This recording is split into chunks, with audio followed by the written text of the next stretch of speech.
Bonsoir à toutes et à tous. Je suis absolument ravie de vous retrouver ici ce soir dans des lieux tout à fait symboliques.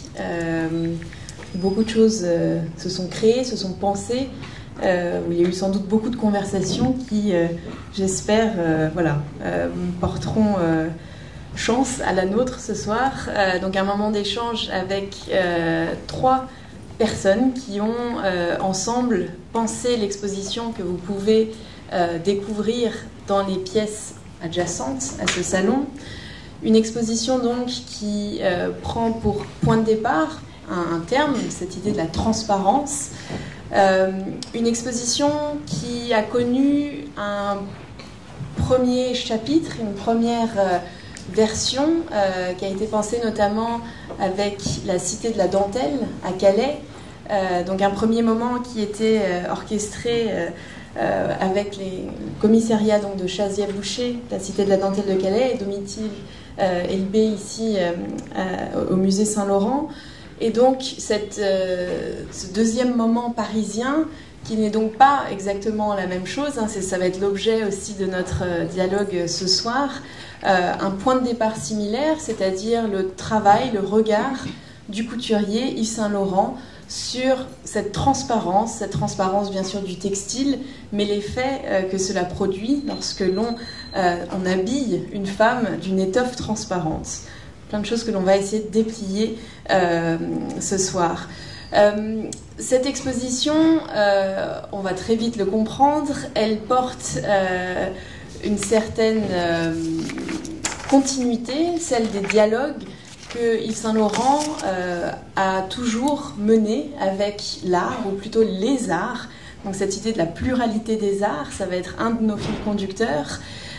Quelque chose qui anime beaucoup Elsa Janssen, directrice du musée, ici présente, qui a à cœur, je parle sous ton contrôle Elsa, mais de penser le musée ici comme un espace où justement il y a une continuité dans ce dialogue à travers les arts. On va voir quelle forme ça prend. Ça peut être avoir la présence d'œuvres issues peut-être des arts plastiques et pas que de la mode présentée dans les salles du musée, mais c'est aussi avoir des regards artistiques et penser de manière critique ce qu'est cette catégorie d'art et donc d'offrir, comme elle le dit souvent, cet espace, ces collections, ce cadre de réflexion à l'art et notamment à des commissaires, des curatrices qui ont un regard qui dépasse justement ces catégories. Alors, cette conférence, c'est la première d'un cycle qui va précisément permettre au fil de plusieurs rendez-vous dans les mois qui viennent de revenir sur certains aspects de l'exposition. Ici, ce premier moment, il va nous permettre, comme je le disais, de revenir d'une part sur la genèse de cette exposition. Une exposition, c'est un peu comme une collection de couture ou de prêt-à-porter. Ça implique beaucoup de personnes. On parle volontiers des mondes de l'art. Il y a aussi les mondes de l'exposition. Et on va voir comment tout ça s'imbrique, comment tout ça est aussi un travail collaboratif. Le point de départ de toute notre affaire, c'est avant tout une archive, 40 années de travail du couturier Yves Saint-Laurent. Et on voulait commencer cet échange par quelques images animées.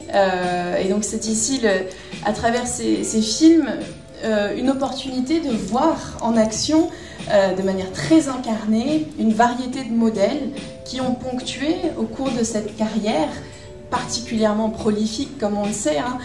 Yves Saint-Laurent commence son travail véritablement sous son propre nom, en tout cas en 1962, et vous le savez sans doute, sa dernière collection sera présentée très exactement 40 ans plus tard, en 2002. À partir de ces années 60 et au fil de ces décennies, il n'aura eu de cesse en fait d'interroger à la fois la construction du vêtement, mais bien aussi la construction des apparences, la construction des féminités. Et donc, c'est peut-être de là que je souhaitais que l'on parte pour nous permettre de plonger avec mes trois invités ce soir dans l'exposition. Donc, en quelques mots pour vous présenter et ensuite vous donner l'occasion aussi de dire ce rapport que vous avez peut-être aussi aux vêtements, à ceux que l'on pouvait voir ici présentés. Allez, je remets peut-être une deuxième fois notre petit film pour apprécier encore. Donc, à mes côtés, donc Anne Dressen, tu as eu ce regard particulier de commissaire d'exposition sur ce dispositif. À côté, Pauline Marchetti, je vous donne un peu des étiquettes, mais voilà, c'est pour permettre une compréhension. Architecte, on reviendra dessus, sur ton travail d'architecte qui n'a pas forcément l'habitude de se donner à voir dans des salles d'exposition et autour du vêtement. Et enfin, Anne Bourse, artiste, qui travaille aussi, dont le travail est visible dans l'exposition, mais qui là encore va nous permettre d'avoir ce regard assez inédit sur ce rapport aux vêtements. Alors, on commence donc avec toi, Anne, sur cette idée de revenir sur peut-être l'amont du projet et t'interroger sur ce que représentait pour toi à la fois le vêtement et peut-être plus largement la mode et la manière dont tu as pu aborder ce projet curatorial, comme on le disait, en tant que commissaire conseillère invitée dans ces murs et en dialogue avec la collection que conserve ici cette institution. Merci Émilie. Ravie d'être avec vous ce soir. En fait, c'est la première fois qu'on m'invite à travailler sur la mode, à intervenir vraiment dans un musée de mode. Je pense que je sais que si Elsa m'a invitée, m'a approchée, c'est parce qu'elle avait vu un certain nombre d'expositions que j'avais pu faire au musée d'art moderne, et notamment cette trilogie d'expositions qui tente depuis 2013 donc de repenser un peu les catégories entre les arts et qui croisait volontairement les beaux-arts avec les arts décoratifs, les arts populaires, mais aussi les arts anciens, les arts contemporains, les pièces anonymes et donc les pièces signées, avec à chaque fois un regard assez anthropologique et qui essayait de redéfinir ce que peut être considéré comme de l'art. Et il me semble que Saint-Laurent avait aussi cette vision, ce regard décloisonné sur les formes plastiques. Il suffit de voir la grande collection qu'il avait, qu'on a pu découvrir dans son ensemble lors de la vente. Mais c'est vrai qu'il y avait cette série de photos de Louise Lawler prises dans son appartement qui était absolument magnifique. Donc dans ces trois expos, je n'ai pas montré de mode à proprement parler, mais je m'en suis un peu approchée. C'était un peu les premières étapes, puisque la première portait sur la relation entre l'art et le textile. Donc c'était le cas de Décorum. La deuxième sur les bijoux. Donc le bijou, on peut considérer que là on se rapproche du corps et finalement il y a en tout cas des questions en termes d'exposition qui se posent, que j'ai pu retrouver dans le cadre de Transparence. Donc plein de questions sur comment on représente le corps, le grand absent en fait du musée. Et puis ensuite l'exposition de céramique, les flammes, l'âge de la céramique, il y a 2 ans.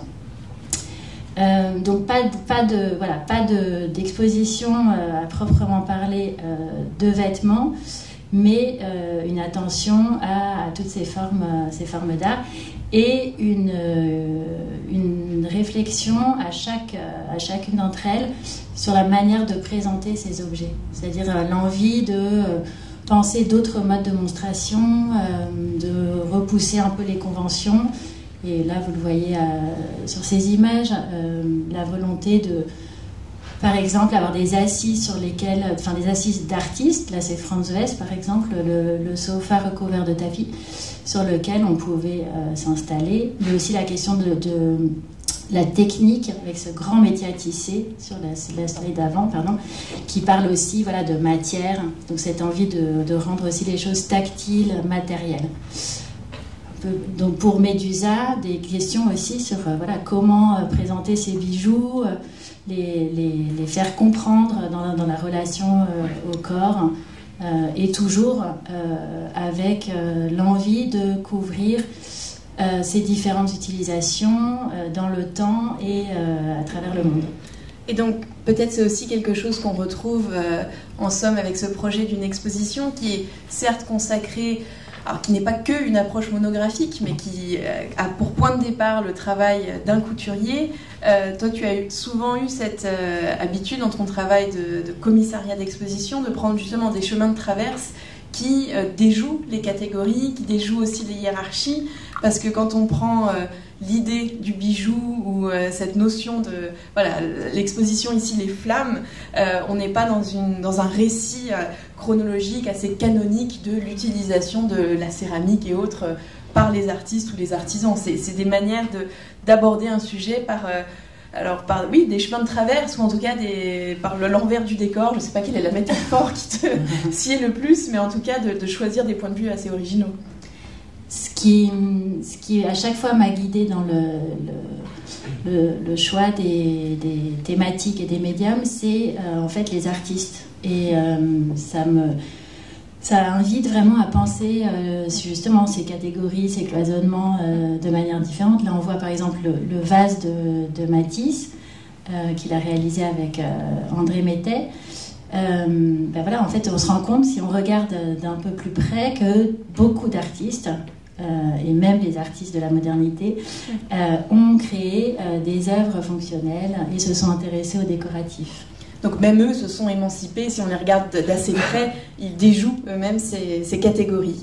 Alors, en parlant d'artistes, on donnera la parole à Anne. Anne, comment alors tu es ici définie comme artiste invitée, mais ton travail, il prend différentes formes, il s'exprime à travers différents supports. Est-ce que tu peux nous raconter un petit peu ta pratique en quelques mots ? Bonjour, déjà.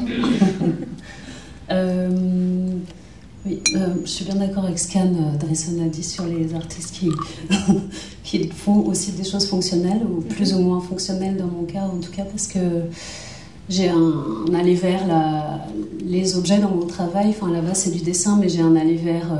ici, on peut voir les rideaux, par exemple, au Crédac. Donc, j'ai un aller vers des formes techniques, du dessin qui s'agrandirait, qui transmuterait vers... dans mon travail, des habits, du tissu, des matelas, tout ce qui est lié au corps d'ailleurs, mais dans les expositions sans corps, encore une fois, parce que c'est dans l'art contemporain aussi. Donc j'ai cet aller vers et je suis très intéressée à la base par des choses tellement simples qu'elles sont dures à expliquer, qui sont les couleurs et les motifs, mais c'est des choses primitives que tout le monde... que tout le monde peut saisir en fait, et c'est très dur à l'expliquer parce que c'est un vrai désir dans mon travail de couleurs, plus ou moins d'abstraction, plus ou moins de motifs, mais en tout cas de répétition infinie dans des formes. Donc les formes sont là pour accueillir des matrices qui viennent des dessins, donc oui, à partir de là, j'imagine tout un espèce d'univers. C'est souvent lié à la nuit. Et dans les vêtements, typiquement, là il y a ce pyjama à droite fait avec mimosa et char, et à gauche cette espèce d'anorak. Et il est très lié à un fantasme que j'avais de danseur la nuit dans les boîtes, des bombers. Je faisais au début des bombers et des chemises en soie, et j'imaginais vraiment des corps en train de danser. Donc il y a tout cet univers, mais en filigrane, sans que je ne l'explicite exactement, parce que c'est du fantasme. C'est très intuitif, mais il y a cet univers de la nuit qui parcourt tout ce que je fais. Et il y a cette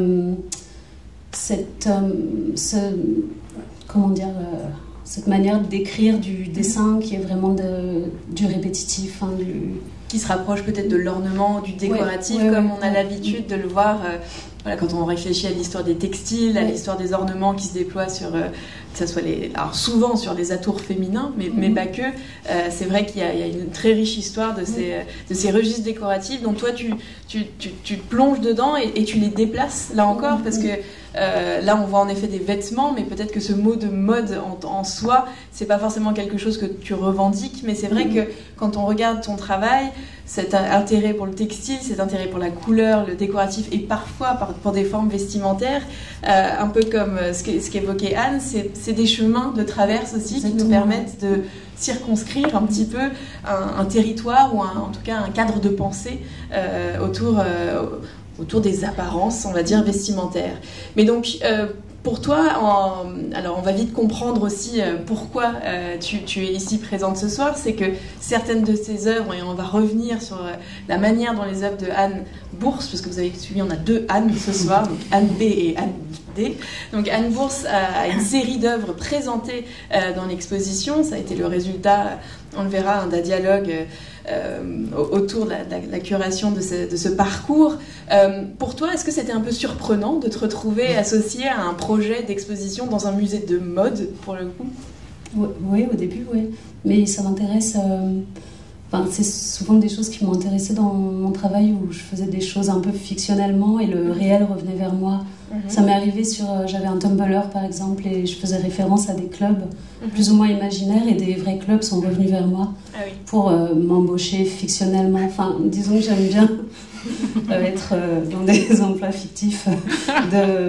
Mais du coup, c'est un clin d'œil, pour moi, qui va avec mes petits moyens, et très libre aussi de do it yourself, de ne pas venir de là, d'aller vers la mode, vers essayer de faire des habits par moi-même, et que la mode revienne vers moi. À un moment, pour moi, c'est très beau quand le réel revient. Je ne sais pas comment dire autrement. Oui, absolument. Ça m'intéresse. Tu veux dire quelque chose? Peut-être tu pourrais dire un mot de cette œuvre, parce que je ne la connaissais pas quand on a pensé à t'inviter. Et en fait, c'est vrai que la coïncidence était trop belle pour pas en parler. Mais c'est une maquette, c'est un moment l'année passée, là ça se passe à Bremerhaven en Allemagne. C'est un solo qui s'appelait Old People Smoking, et c'est des maquettes, celle-ci en l'occurrence de boîtes de nuit, plus ou moins fictives, parce que je réfère pas à des architectures exactement précises, sauf des espèces d'évocations. Et là, dans l'escalier, dans la première salle de la boîte de nuit, l'escalier, je le tiens, je l'ai vu dans le biopic sur Yves Saint Laurent, dont j'ai oublié le réalisateur, je suis désolée. Celui de Bertrand Bonello. Oui, merci, désolée, je ne me rappelais pas. Et donc c'est un instant fugace où Yves Saint Laurent, avec ses amis, descend dans le Palace, le Palace à Paris. Il descend ses escaliers miroirs, et ça m'a beaucoup intéressée de rechercher cet instant et de le refaire, et surtout de le dire, parce que là on ne voit pas exactement que ça peut être le Palace, mais j'aime bien le dire. C'est précisément ces mondes de la mode au pluriel qui sont des scènes, qui sont des espaces. Ça me permet de faire une transition pas si fine vers notre troisième invité qui pense véritablement les espaces. Pauline, tu es architecte, et tu es arrivée dans cette équation créative, dans ce dialogue collectif, précisément avec cette casquette, sans mauvaise métaphore là non plus, en termes de mode. Peux-tu nous dire là aussi quel était peut-être ton premier rapport à cette question de la mode, et ensuite peut-être comment s'est enclenché un premier dialogue autour de ces espaces? Moi, j'avais un rapport assez intime avec Yves Saint Laurent, parce que ma maman travaillait à l'époque, quand j'étais adolescente. Elle n'était pas du tout, elle était dans le droit, mais enfin travaillait pour Yves Saint Laurent, et j'avais eu l'occasion de vendre dans des grandes braderies des vêtements. Et à l'époque, à 17 ans, vous n'avez pas les moyens de vous acheter, enfin vous imaginez bien. Et j'avais déjà compris comment le vêtement, la qualité du vêtement, c'est-à-dire la matière, le détail.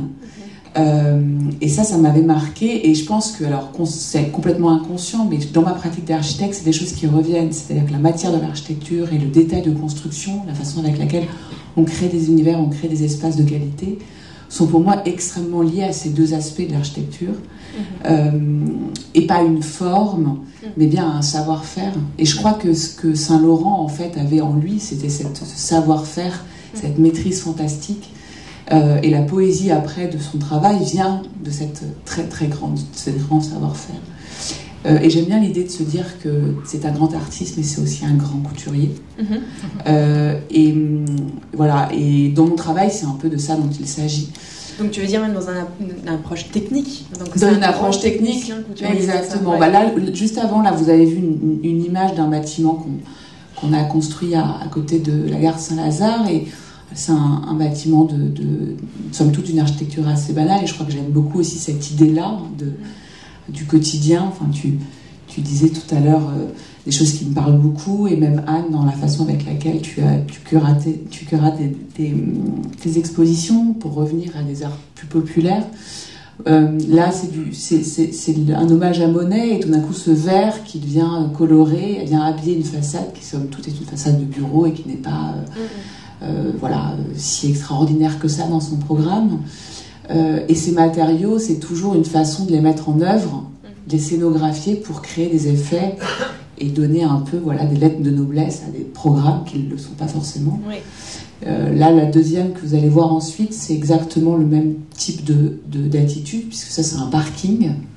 Donc, c'est un parking à Bordeaux. Enfin, vous voyez, on ne va pas chercher dans des programmes fantastiques, mais par contre, il y a cette idée de mettre en scène le paysage, la vue du trottoir. Enfin, j'aime beaucoup l'univers urbain. Moi, c'est vraiment mon monde.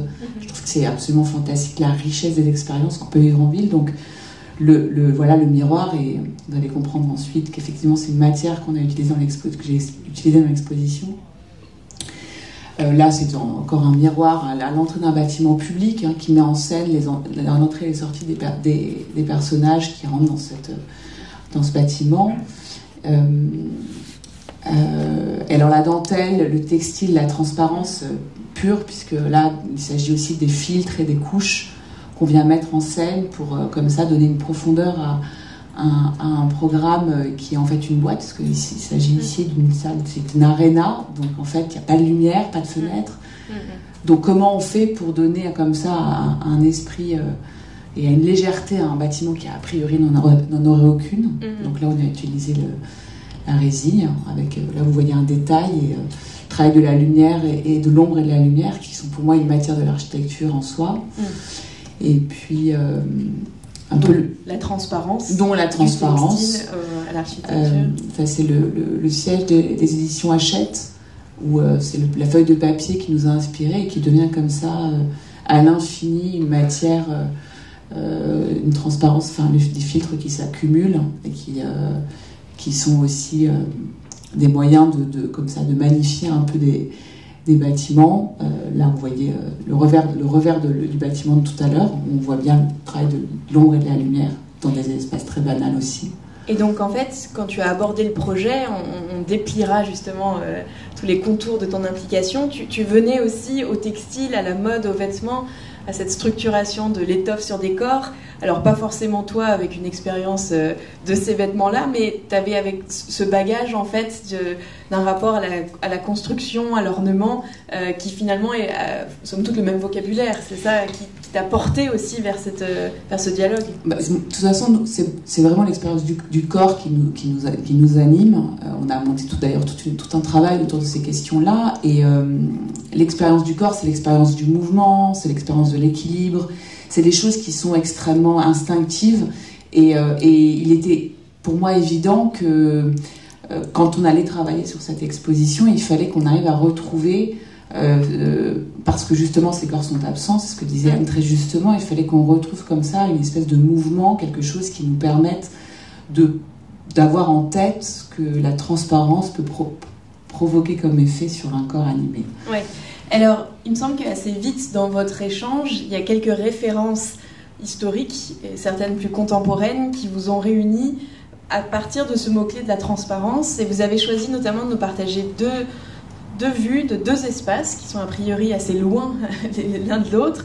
Est-ce que vous pourriez l'une ou l'autre nous dire quelques mots de que fait Lina Bobardi dans ce diaporama ? Donc Lina Bobardi, cette architecte fabuleuse d'origine italienne qui a beaucoup travaillé au Brésil et notamment à Sao Paulo. Et elle, dans la fin des années 50, elle a mis en scène, enfin elle travaillait au musée d'art de Sao Paulo et elle a décidé de décoller en fait les toiles des murs et de les installer en fait comme des sculptures dans l'espace. Ce qui implique, alors là on ne voit pas vraiment de visiteurs dans le lieu, mais quand on s'y trouve, ce qui est fascinant, c'est de voir en fait les jeux qui se créent avec les autres visiteurs, les découvertes qui se font des dos des peintures qu'on ne voit jamais. Donc il y a vraiment une autre approche beaucoup plus matérielle, beaucoup plus sensible, qui est en fait tout à fait politique dans son approche. Et c'est vrai que c'était une des références qu'on avait en commun. Et il y a une allusion, on y reviendra sûrement tout à l'heure, dans la scéno de l'expo. Alors la deuxième image que vous avez voulu partager, c'est celle-ci. Oui, c'est une œuvre de Robert Irvine qui en fait est la façade donc, de la Diabicon, qui est un musée au nord de New York. Et en fait, donc il présente des œuvres d'art d'artistes américains. Et en fait, moi, je suis restée vraiment subjuguée par cet effet-là qui est d'une simplicité biblique. Comment, tout d'un coup, à travers des jeux de transparence plus ou moins effectifs, là, on a un verre clair, comme on appelle dans le métier, et un verre qu'on appelle cathédrale, qui est en fait un verre armé, et qui, tout d'un coup, comme ça, donne de la profondeur et du trouble à la vue sur le paysage. Et pour moi, c'est une mise en scène du contexte qui est absolument fantastique. Et je crois que cette idée qu'à un moment donné, de manière extrêmement simple, on arrive à produire des effets qui, à un moment donné, provoquent des émotions et des sensations chez le visiteur, c'est vraiment extrêmement percutant là. Et je crois que c'était un peu l'idée aussi qu'on avait dans cette expo. Alors, à ce point de notre échange, vous devez vous demander comment ces trois esprits, comment ces trois points de vue se réunissent dans l'exposition. Cette exposition qui donc vise à explorer un peu de manière chronologique, mais pas que, la façon dont Saint-Laurent le couturier s'est saisi de différents matériaux, de différentes étoffes. J'avais évoqué un premier temps de cette exposition à la Cité de la Dentelle de Calais, donc vous imaginez bien que sans doute une partie des silhouettes, si vous ne les connaissez pas, qu'Yves Saint-Laurent a pu composer pour explorer ce jeu, cette tension entre recouvrir le corps et le dévoiler. Ça tient notamment à la dentelle, mais pas que. Il y a plein d'autres matériaux, plein d'autres étoffes, notamment des mousselines qui ont permis à Saint-Laurent d'explorer ces formes et ces apparitions et disparitions du corps différentes. Dans ce parcours de transparence, Anne, toi, ton approche, ça a été de proposer des sortes de contrepoints. Tu as bien sûr travaillé à partir des archives, à partir des collections qui sont ici, en tout cas de manière symbolique, conservées par le musée. Est-ce que tu peux nous raconter justement quelle a été ton approche, comment tu t'es emparé du sujet? Tu avais évoqué, il me semble, le fait que tu étais venu voir beaucoup de pièces pour te confronter à cette matérialité qui, on voyait dans le travail de Lina Bobardi, cette matérialité des toiles. Toi, tu t'es confronté à la matérialité même de ces robes, de ces vestes, de tous ces accessoires aussi qu'Yves Saint-Laurent a conçus au fil de sa carrière. Et tu as progressivement proposé ces contrepoints. Est-ce que tu peux revenir un peu sur ces deux aspects? Oui, tu fais bien de parler effectivement de tout ce temps que j'ai eu la chance de passer en réserve ici même. En fait, il y a des trésors qui sont conservés. Donc la chance de pouvoir déambuler dans ces couloirs. Et c'est vraiment comme imaginer d'être dans une bibliothèque dont on voit au départ que les tranches, mais c'est des tranches particulièrement attrayantes. La possibilité avec les équipes du musée de sortir des pièces qui attiraient particulièrement l'œil, sachant qu'une présélection avait aussi été faite en amont et puis en lien avec l'exposition de Calais. Donc progressivement, en fait, après plusieurs sessions ici même,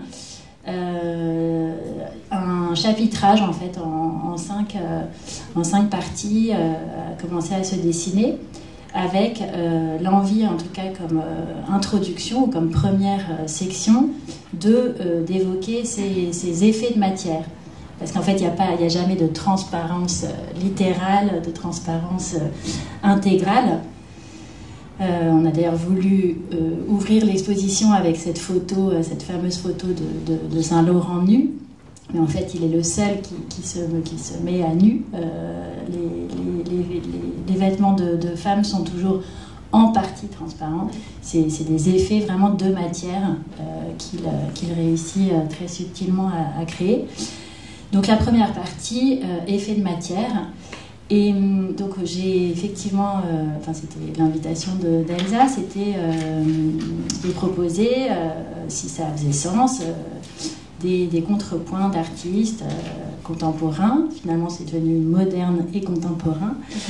Et avec donc l'invitation faite à Anne et l'envie de montrer ses dessins.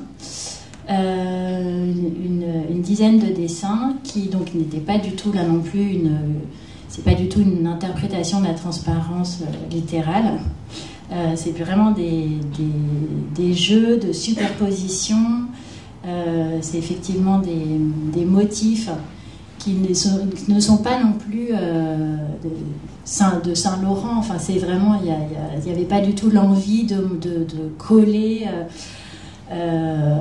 au sujet, mais par contre de faire des échos, de créer des dialogues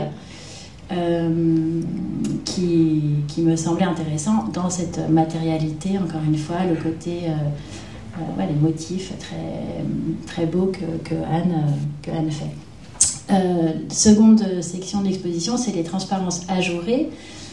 Donc là, beaucoup de dentelle, mais aussi du tulle, et l'inclusion de 2 photographies de Man Ray. Man Ray qui a influencé Saint-Laurent.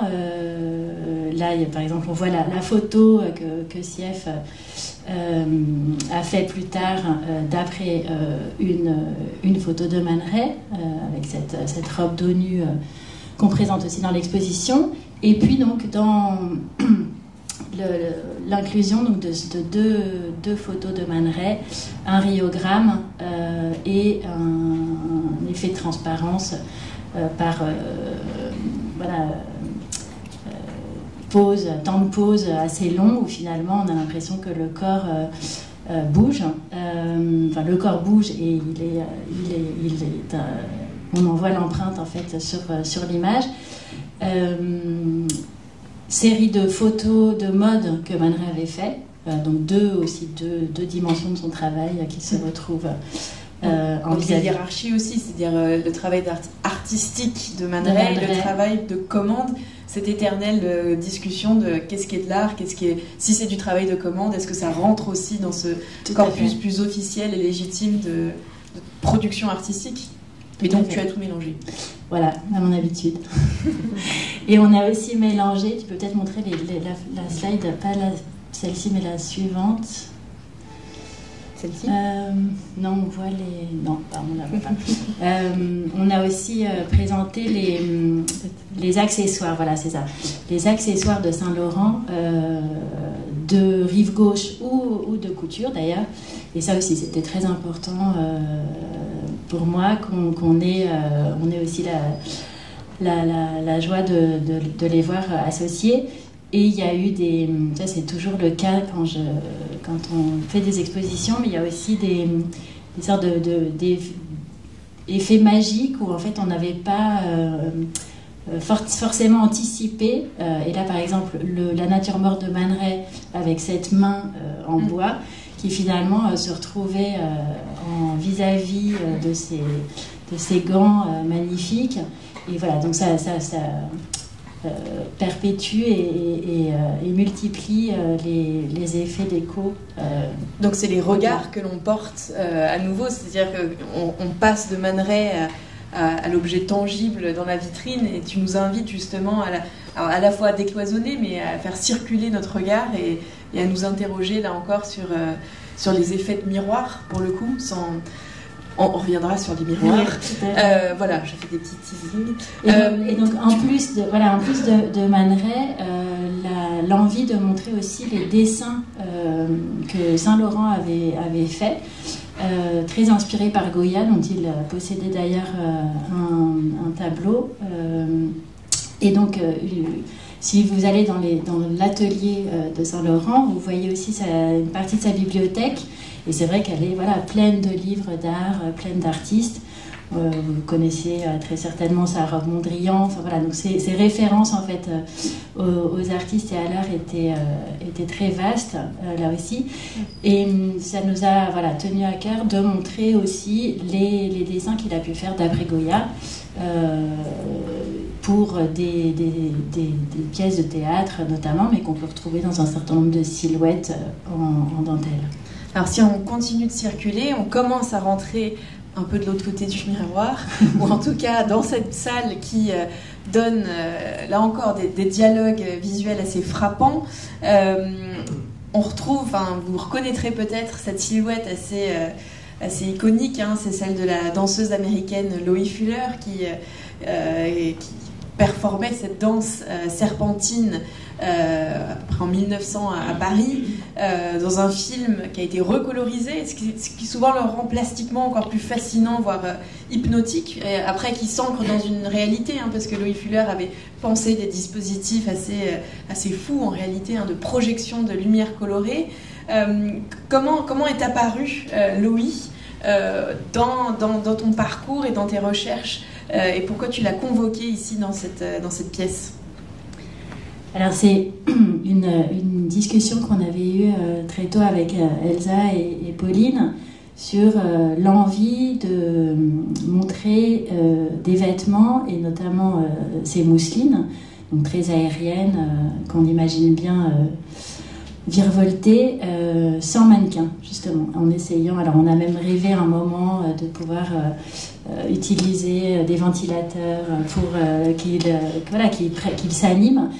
On a été vite rappelé à la réalité et aux nécessités de conservation, et l'idée de Pauline a été de les suspendre, qu'on puisse tourner autour, que finalement ce soit les visiteurs qui fassent le mouvement, mais que ce mouvement soit vraiment incarné, qu'il y ait vraiment une image là pour le coup animée dans l'espace, et immédiatement l'image et le souvenir de cette danse de Loie Fuller m'est apparu. C'est imposé. C'est imposé sans détour. Alors on va rentrer dans l'une des dernières parties justement de l'exposition. Si tu peux nous dire quelques mots justement de ce que les visiteurs peuvent découvrir vers la fin du parcours. Qu'est-ce que sont ces transparences structurales? Architecturale, en fait, c'est vraiment c'est une robe. Donc là, c'est une section vraiment concentrée sur cette robe qui est d'une tenue très très impressionnante, et qu'on a mis en regard de calques de patrons à l'échelle 1, donc c'est vraiment impressionnant. En fait, il faut imaginer que c'est des mètres et des mètres de dessins, de patrons, pour montrer le travail vraiment d'architecte de Saint-Laurent. Donc ça, c'était la volonté aussi de le montrer avec là pour le coup un travail technique, mais des calques jamais montrés en très bon état.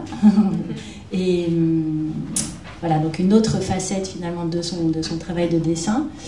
Et dernière partie, donc sur le voile de mariée, la mariée ne sera pas transparente.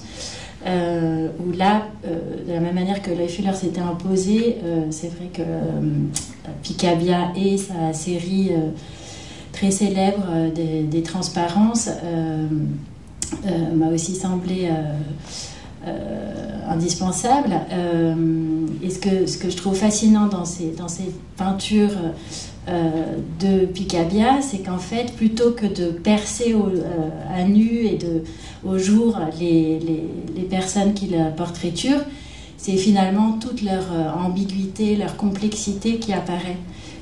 Et je trouvais tout à fait en tout cas stimulant pour penser la transparence que de se dire que finalement c'est pas du tout une évidence qui transperce, mais au contraire vraiment le côté insondable d'une personne. Et donc ici un contrepoint qui reprend un croquis de... Voilà, la dernière œuvre de l'exposition, vraiment celle sur laquelle l'exposition se clôt, c'est ce dessin tout à fait fascinant qui est à la limite de l'abstraction.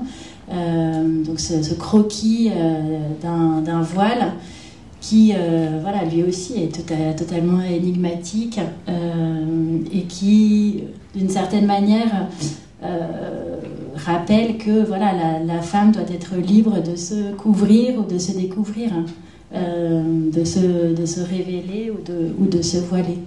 Alors on l'a évoqué, Anne Bourse, tu as dans ton travail parfois tourné autour de formes qui étaient véritablement des vêtements, et pourtant le choix qui a été fait dans ce parcours d'exposition, c'était volontairement pas de montrer ces vêtements et de montrer d'autres œuvres que tu as créées. Qu'est-ce que, quand tu as découvert tes œuvres dans ce parcours d'exposition, comment tu les as vues, comment tu as justement vécu ces parallèles que Anne Dreesen nous invite à faire entre les vêtements de Saint-Laurent et ton travail? Est-ce que tu as revu tes œuvres différemment? Qu'est-ce que ça a provoqué pour toi dans ton esprit?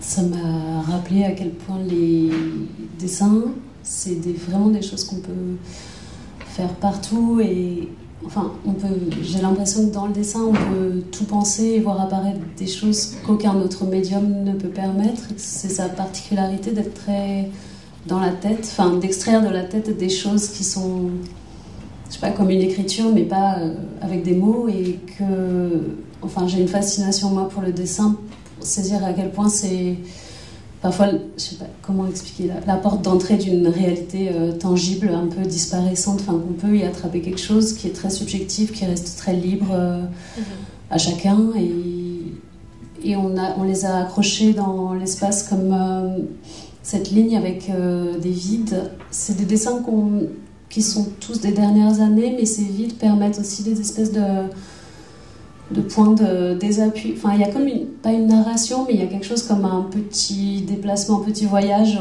de gauche à droite entre ces dessins, et ils sont pas comme c'est pas des dessins qui ont une essence narrative, mais quand même ils ont une espèce d'évocation. Enfin, il y en a des plus ou moins en mouvement ou plus ou moins en dedans d'eux-mêmes, mais il y a quand même une sorte de récit, mais un récit en dessin, donc c'est pas du tout comme de l'écriture. Mais donc là, ça rejoint quelque chose que Anne Dreesen évoquait en introduction, que tu es tout autant intéressée bien sûr par le discours des expositions, mais par la fabrique de l'exposition. Tu te poses beaucoup de questions dans ton travail justement de commissariat sur la façon dont on présente, que ce soit des cadres, des socles, des dispositifs justement pour montrer. Donc vous avez travaillé ensemble, c'est pas Anne qui est venue dans ton studio, qui a prélevé des dessins et qui a décidé de les mettre en contrepoint. Comment s'est fait peut-être ce dialogue, parce que c'est toi qui nous expliques justement ça a été très intuitif, comment vous avez travaillé dans l'espace et testé des dispositifs différents. Ouais, c'était très intuitif, c'était lié à l'espace aussi. Enfin, comment on va faire apparaître des choses en regard des habits, enfin, et du reste de l'expo. Et oui, c'était très intuitif. Il y avait ce truc, peut-être que les cadres de mes dessins sont en plexi aussi, les papiers sont très transparents et il y a toujours enfin pas toujours, mais il y a souvent des choses écrites à l'arrière parce que dans ma pratique, le papier arrive comme d'autres choses, comme le tissu peut arriver et c'est très spontané mon utilisation, donc il y a toujours des choses derrière les dessins, donc je sais pas, ça me rappelle tout à l'heure Lina Lobardi. Enfin, je viens de réaliser que le plexiglas est vachement influencé de ça, en fait, de cette expérience, en fait. Enfin, ça montre bien la puissance d'une exposition, c'est-à-dire qu'on peut la revoir et les dispositifs créent du sens. Parfois, on ne le pense pas forcément dans l'instant de l'installation, mais ici se créent des révélations, ou en tout cas des approches réflexives tout à fait intéressantes. Alors le temps file, mais je voudrais absolument que Pauline nous raconte comment les choses qu'elle avait partagées, donc plutôt en introduction, ton rapport assez singulier à la matière. On avait l'impression de voir défiler des textiles en matière d'architecture, donc ce point de départ qui avait été l'observation aussi des vêtements, ta rencontre aussi avec Saint-Laurent par le biais de ces vêtements. Toi, tu as rejoint cette équation créative en tant qu'architecte, comme on l'a dit, et tu as eu une tâche qui, si je peux le dire, n'était pas forcément si aisée. Vous l'avez peut-être remarqué, c'est un bâtiment, alors je ne vais pas dire qu'il est biscornu, mais c'est un bâtiment qui a eu une vie, qui est assez ancien, comme en attestent les moulures. C'est pas un white cube, c'est pas un hangar. Il y a des escaliers, il y a des petites pièces, d'autres plus grandes. Et si vous avez fait l'expérience du lieu, elle est assez singulière. Donc comment tu es rentrée dans tout ça, Pauline? Comment tu as pensé cet espace et conçu aussi ces dispositifs pour que se créent les dialogues qu'on a pu commencer à évoquer? Il y avait cette idée d'utiliser donc les matières de la transparence que j'utilise en architecture. Donc ça, c'était une espèce de point de départ. On l'a vu tout à l'heure, donc la lumière avec cette première robe un peu fantasmagorique comme ça, qui existe autant par sa matière que par son ombre projetée. Le lycra qui permet comme ça au socle de disparaître et de devenir un peu évanescent et d'alléger un peu les vêtements et les mannequins pour révéler d'autant plus les robes et leurs effets.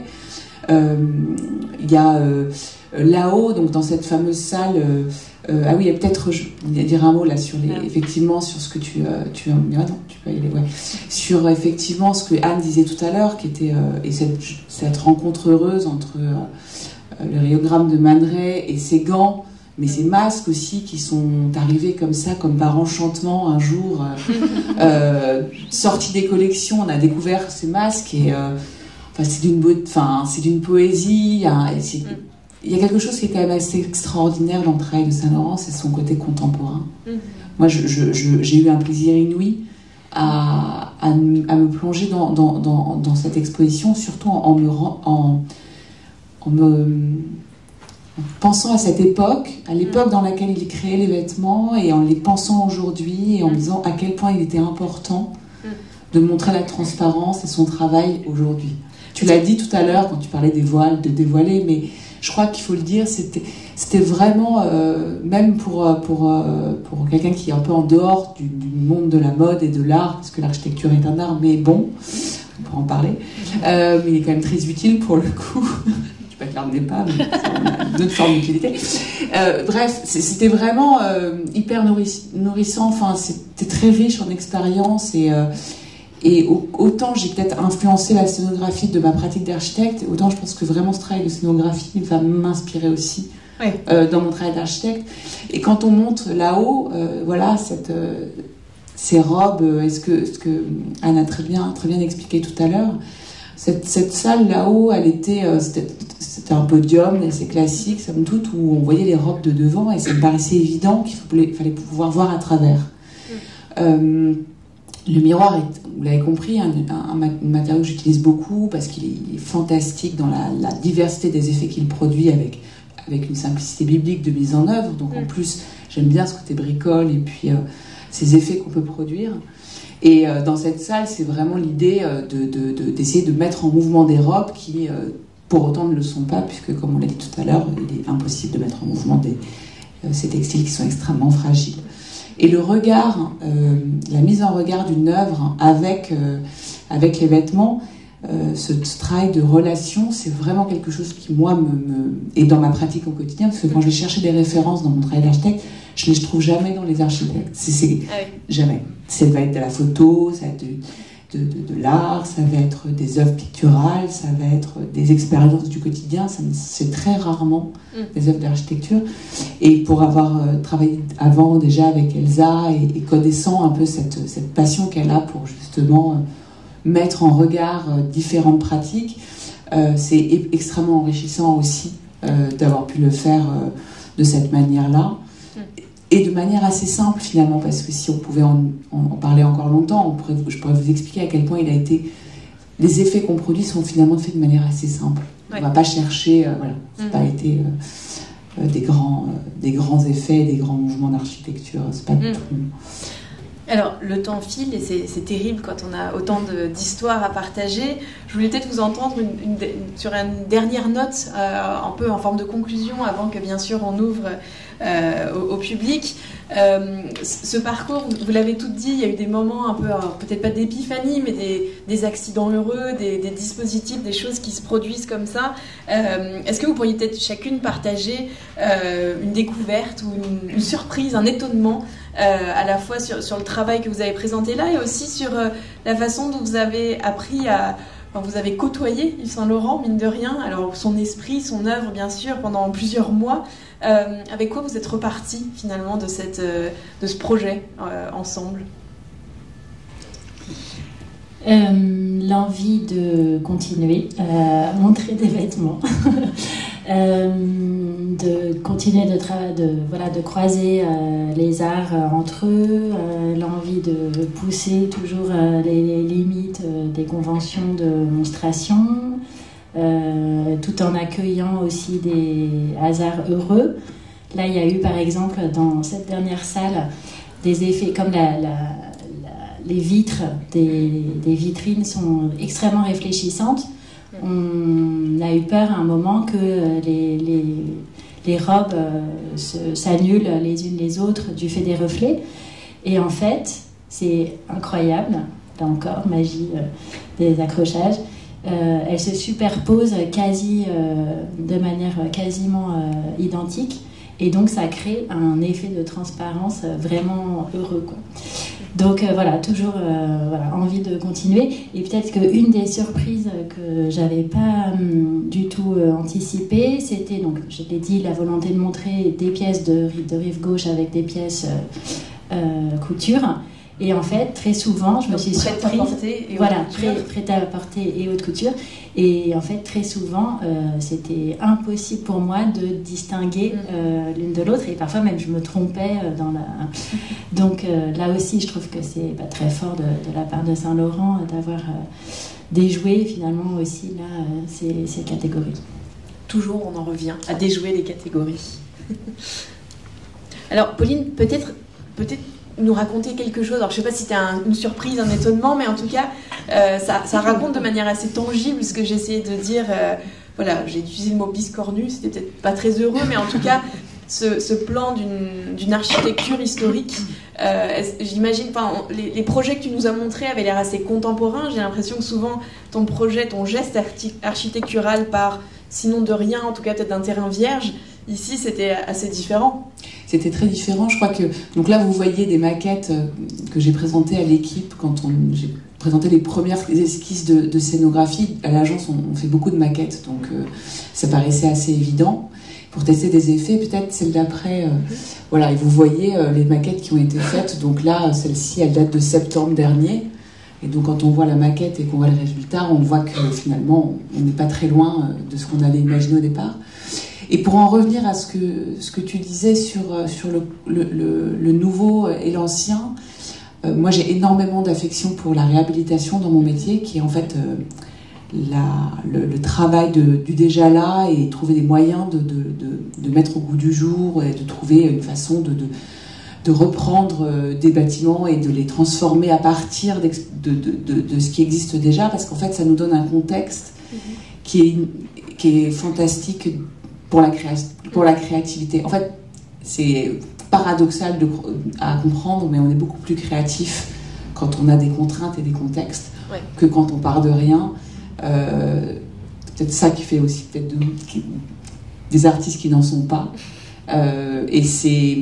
Et donc ici, finalement, toutes ces contraintes que tu évoquais, qui sont des vraies contraintes, on va pas, en fait, elles ont permis de révéler et de faire ce que j'ai fait là. Anne, tu repars avec quoi de cette discussion avec l'esprit de Saint-Laurent et tes deux acolytes ici ce soir?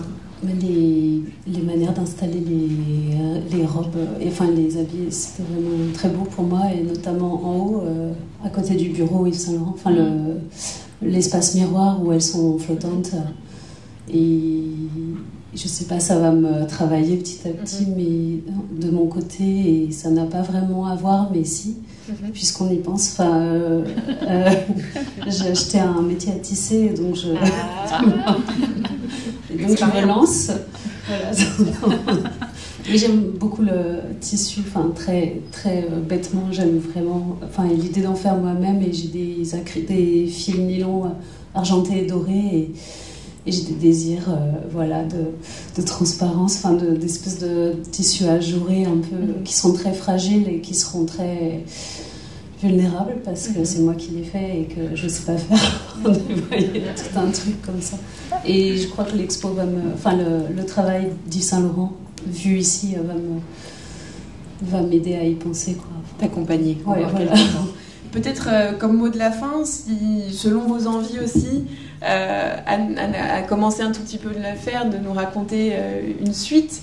Pauline, Anne, est-ce qu'il y a des futurs projets que vous auriez envie d'évoquer, peut-être dans la continuité ou pas, voilà, d'autres moments où se retrouver, où vous redécouvrir votre travail par ailleurs?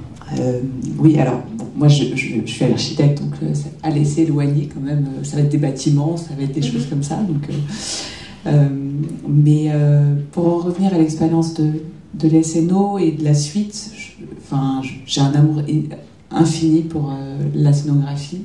C'est vraiment une pratique qui me permet de nourrir mon travail d'architecte. Enfin, c'est évident, et étant en plus enseignant dans les arts décoratifs et étant en permanence dans un échange avec une génération qui est assez bouleversée et qui remet en cause énormément de choses, c'est une autre forme de déplacement finalement du métier. Et je crois qu'en tant que créateur, enfin auteur, j'ai besoin autrice, créatrice.